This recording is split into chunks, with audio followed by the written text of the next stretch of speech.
اس منہ سے کرپشن کی بنیاد کے اوپر موومنٹ چلائیں گے؟ کچھ جو تحریک انصاف ہے ایک تو وہ خود شکست و ریخت کا شکار ہے، اور اس کے علاوہ اوبیسلی عمران خان صاحب کے بنی گالہ میں جس طرح کے لوگ بیٹھے ہوئے ہیں، تھرڈ ڈگری ڈرگ پیڈلرز سے بھرا ہوا ہے سارے کا سارا. تو عمران خان کی کیپیسٹی نہیں ہے کوئی اس طرح کی موومنٹ چلانے کی. تو مجھے نہیں لگتا کہ کوئی ایسی اپوزیشن ہے جو آپ کی بڑی کس بات پہ آپ کس بیس پہ یہ بات کر رہے ہیں؟ Any proof? دس از مطلب آپ اتنی بڑی سویپنگ سٹیٹمنٹ آپ دے رہے ہیں. تو بسم اللہ الرحمن الرحیم. السلام علیکم ورحمۃ اللہ وبرکاتہ. الحمدللہ رب العالمین والصلاة والسلام علی خاتم النبیین اما بعد. پاک نیوز ٹی وی میں محمد منشا آپ کا میزبان.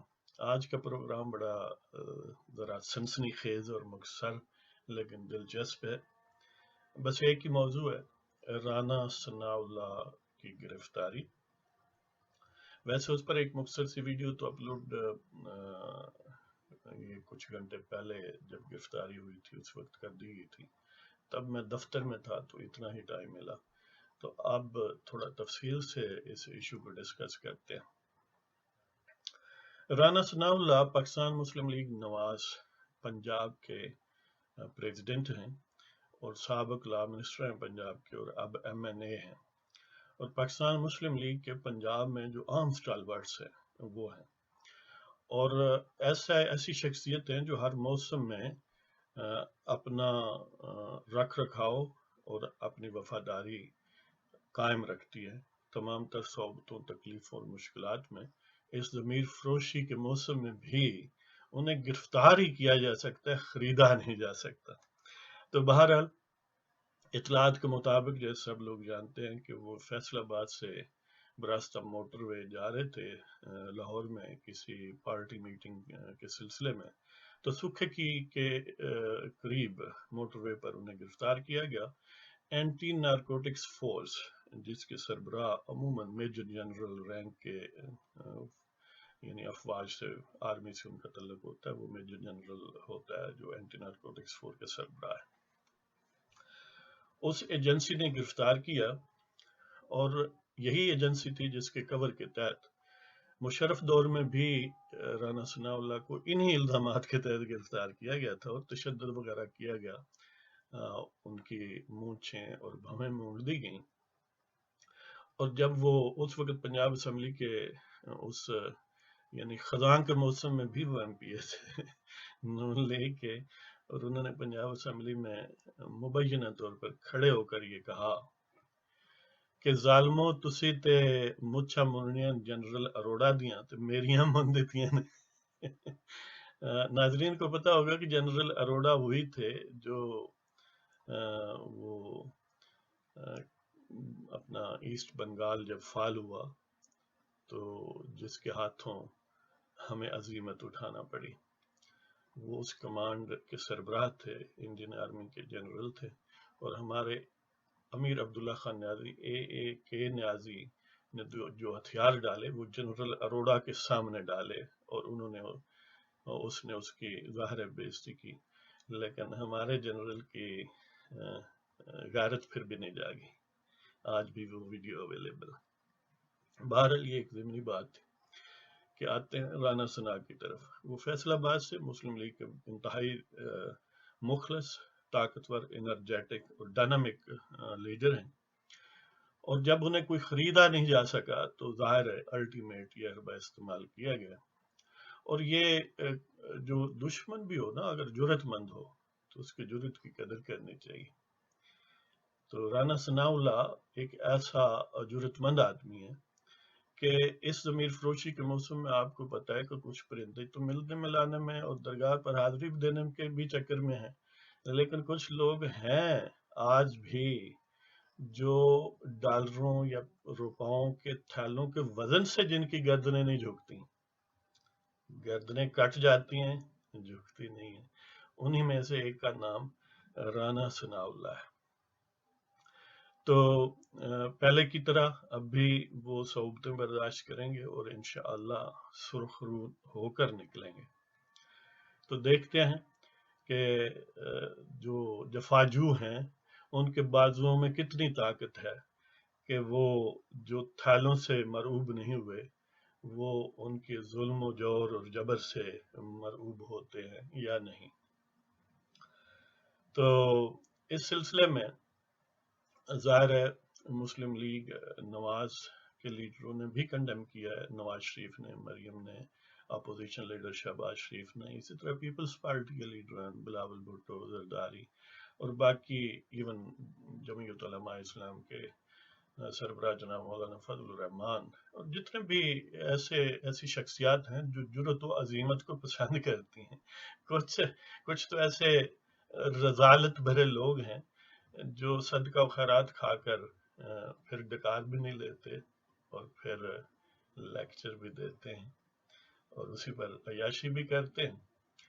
اور اپنا عمران خان صاحب کی جو رہائش ہے بنی گالہ، اس سلسلے میں تو خود ان کے جو اب وزیر ہیں، وہ جو کبھی دائیں اور کبھی بایاں بازو ہوتے ہیں، جیلم سے فواد چودھری صاحب، انہوں نے پبلکلی ٹی وی پر بیٹھ کر یہ کہا تھا کہ بنی گالہ میں تھرڈ کلاس جو ڈرگ پیڈلرز ہیں، منشیات فروش ہیں، وہ رہتے ہیں، تو ان کے تعلقات ہیں. تو اس کا یعنی انہوں نے خود پبلکلی، یہ کوئی ڈس آؤن بات نہیں کی، اس پر وہ قائم رہے اور آج تک اس کی نہ تردید خان صاحب نے کی ہے نہ انہوں نے کی ہے. تو انہوں نے یہی پھر سوچا کہ چلو رانا صاحب پر پہلے بھی یہی ملبہ ڈالا گیا تھا، اب بھی ڈال لیتے ہیں. تو ابھی تک انہیں یعنی یہ لاسٹ اطلاعات جو تھیں اس میں بی بی سی والوں نے یہ پوچھا، جو وہ شاید ریاض سومرو نام ہے ان کا، جو ڈائریکٹر ہیں اے این ایف کے، کہ گرفتاری کی تو انہوں نے تصدیق کی لیکن یہ نہیں بتایا پوچھنے پر بھی کہ کیا میٹیریل برآمد ہوا. تو گویا وہ بھی سوچ رہے ہیں کہ کیا چرس ڈالنی ہے، ہیروئن ڈالنی ہے یا فیون ڈالنی ہے. ابھی فیصلہ نہیں ہوا کہ کیا چیز برآمد کروانی ہے ان سے. تو بہرحال یہ بو الجبیاں ہمارے ملک میں اسی وجہ سے ایک انسٹیبلٹی اور ہمیشہ ایک فلوئڈ سچویشن رہتی ہے کہ منہ زور لوگ جو ہیں اور ان کے چیلے چانٹے پھر اس طرح سمجھتے ہیں کہ شاید وہ سیاہ و سفید کے مالک ہیں. اب دیکھیں خان صاحب کہاں اور ملک کہاں. اب کسی کے بوٹ مانج کے وہ یہ سمجھتا ہے کہ میں کوئی فرعونہ مصر کی طرح کا اوتار ہوں. تو بہرحال یہ سلسلہ ہمیں اس پر خوشی ہے کہ گرفتاری ہوئی ہے، نوٹوں کے بوجھ تلے نہیں رانا صاحب دبے، جھکے نہیں ہیں.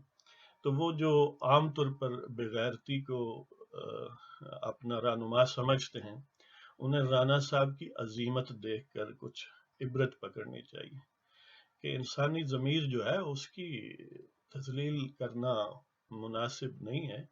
مردان حر کی تو یہ عزت ہے کہ انہیں کوئی گرفتار کرے. ہمیں یہ خوشی ہے کہ انہیں گرفتار کیا گیا، انہیں جھکایا نہیں گیا. تو اسی سلسلے میں ایک مختصر سی نظم تو آپ سن ہی چکے، جب ڈیورنگ دی ڈے وہ بریکنگ نیوز کے طور پر ویڈیو ان کی گرفتاری کے متعلق بنائی، اور اب پھر ہم نے ان کے لیے ایک مختصر سی نظم ان کے نام کرتے ہیں اور ان سب لوگوں کے نام کرتے ہیں جو ظلم و تشدد اور جبر اور منہ زوروں کے خلاف آواز اٹھاتے ہیں اور ان سے مرعوب نہیں ہوتے، ان کے تھیلوں کے نیچے بھی نہیں آتے اور سینہ تان کر رہتے ہیں. جی تو اس کا عنوان ہے ضمیر جہاں. مقام ناز ہے کہ تجھے ہی مغلوب گماں ہونا پڑا، مقام ناز ہے کہ تجھے ہی مغلوب گماں ہونا پڑا، موسم ضمیر فروشی میں ضمیر جہاں ہونا پڑا. مقام ناز ہے کہ تجھے ہی مغلوب گماں ہونا پڑا، موسم ضمیر فروشی میں ضمیر جہاں ہونا پڑا.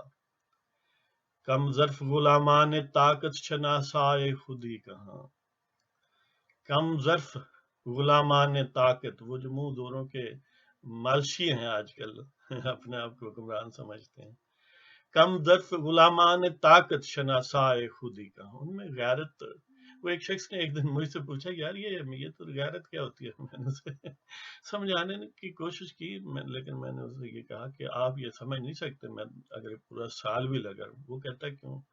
میں نے اسے یہ کہا کہ یہ بات سمجھنے والی نہیں ہے، یہ ٹیسٹ کرنے والی ہے. جن لوگوں میں ہوتی نہیں ہے وہ غیرت کے مفہوم کو سمجھ نہیں سکتے. غیرت اور اہمیت کا مفہوم صرف غیرت مند اور اہمیت والے ہی جانتے ہیں. اس کا ٹیسٹ ہی علیحدہ ہے، یونیک ہے.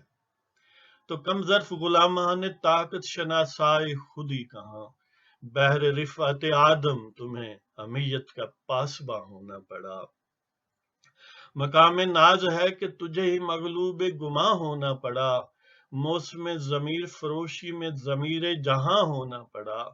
کم ظرف غلامان طاقت شناسائے خودی کہاں، بہر رفعت آدم تمہیں حمیت کا پاسباں ہونا پڑا. خرید نہیں سکتے رذیل کبھی مردان غیرت کو، خرید نہیں سکتے رذیل کبھی مردان غیرت کو. غیرت سرخ رو ہے کہ تجھے پس زندہ ہونا پڑا. خرید نہیں سکتے رذیل کبھی مردان غیرت کو، غیرت سرخ رو ہے کہ تجھے پس زندہ ہونا پڑا. ادو جفاجو ہے عزت و آبرو سے تہی بھی، ادو جفاجو ہے عزت و آبرو سے تہی بھی، تجھے ہی نخل عظیمت کا اعلیٰ نشاں ہونا پڑا.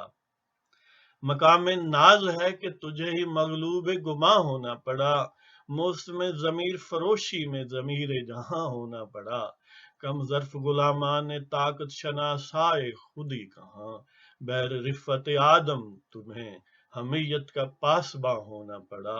خرید نہیں سکتے رذیل کبھی مردان غیرت کو، غیرت سرخ رو ہے کہ تجھے پس زندہ ہونا پڑا.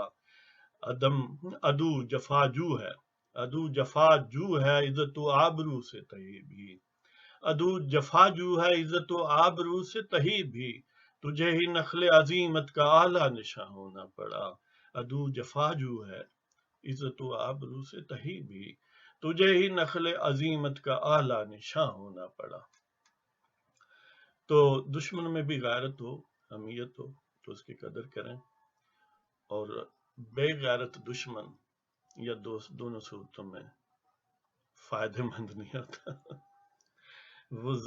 وہ انسانی ضمیر کے لیے ایک زہر قاتل یا کلنک کا ٹیکہ جیسے کہتے ہیں وہ ہوتا ہے. تو اس کے ساتھ ہی اجازت چاہتے ہیں.